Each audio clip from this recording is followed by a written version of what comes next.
माता की। आज हमारे साथ बहुत ही मेरे बड़े भाई रमेश जी हैं, चौरान साहब।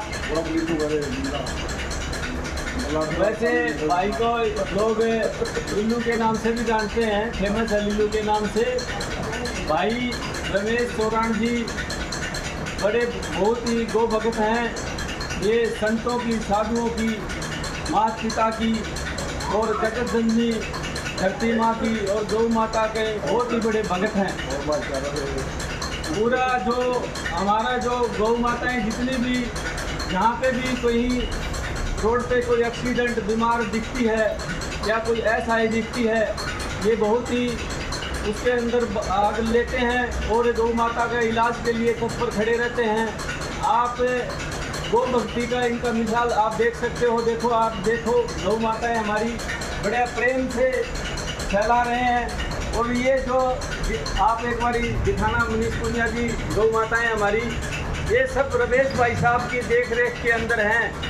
रमेश भाई साहब हमेशा तट पर रहते हैं। रात को भी इनको करीबन 8 बजे पानी पिलाते हैं और चारा, शाम को हरा चारा, चक्की यहाँ चलती रहती है और प्रतिदिन कम से कम क्विंटल के हिसाब से खड़ और बिनोड़ा डलता है।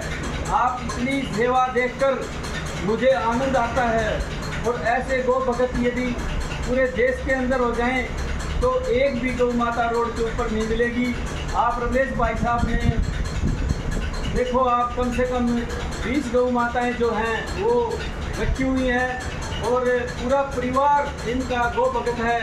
कृष्ण भाई साहब तो हमारे इतनी गौ भक्ति के अंदर लीन रहते हैं कि वो चाहे गायें कहीं पे भी हिंदुस्तान के अंदर कितनी भी महंगी सी महंगी गायें हो, वो खरीदने के लिए हमेशा तत्पर रहते हैं। मेरे को भी काफ़ी बारी बोला है कि कोई 1.5 लाख की, 2 लाख की, 3 लाख की भी यदि गौ माता मिलती है तो पंडित जी हम यहाँ लेकर आएंगे।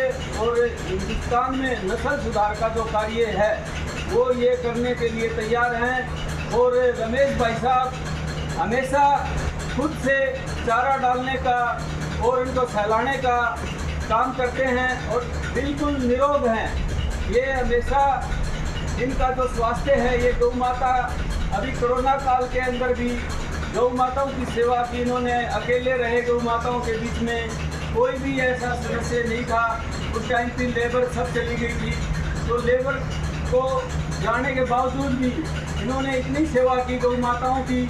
और आप इनका काम करने का जो तरीका है वो बहुत ही सॉलिड है। जो आप किसी गाय के ऊपर भी आप देख सकते हो, कहीं कीचड़ नहीं मिलेगा आपको और ये खुद सहलाते हैं। ऐसे गौ भगत पूरी दुनिया के अंदर एक मिसाल है। मैं तो आने वाले समय में कहता हूँ कि इस देश के मुख्यमंत्री से भी आह्वान करता हूँ, ऐसे गौ भक्तों को अवार्ड मिलना चाहिए हरियाणा के अंदर, जो सिर्फ गाय के लिए जीते हैं। जैसे मुख्यमंत्री साहब हमारे इस हरियाणा प्रदेश के लिए काम करने के लिए तत्पर खड़े रहते हैं, वैसे ही रमेश भाई साहब मुख्यमंत्री मनोहर लाल जी की तरह ही हैं। ये इनकी जो सेवा जो भाव है वो अकेले रहते हैं, ये गौ माताओं के बीच में रहते हैं, हमेशा गौ सेवा के अंदर तत्पर खड़े रहते हैं। मैं आने वाले जो 15 अगस्त को मैं मुख्यमंत्री साहब से, खट्टर मनोहर लाल खट्टर जी से अनुरोध करता हूँ कि ऐसे गौ भक्तों का सम्मान मिलना चाहिए। तो आपकी जो सेवा भाव है वो मुझे बहुत ही सराहनीय है।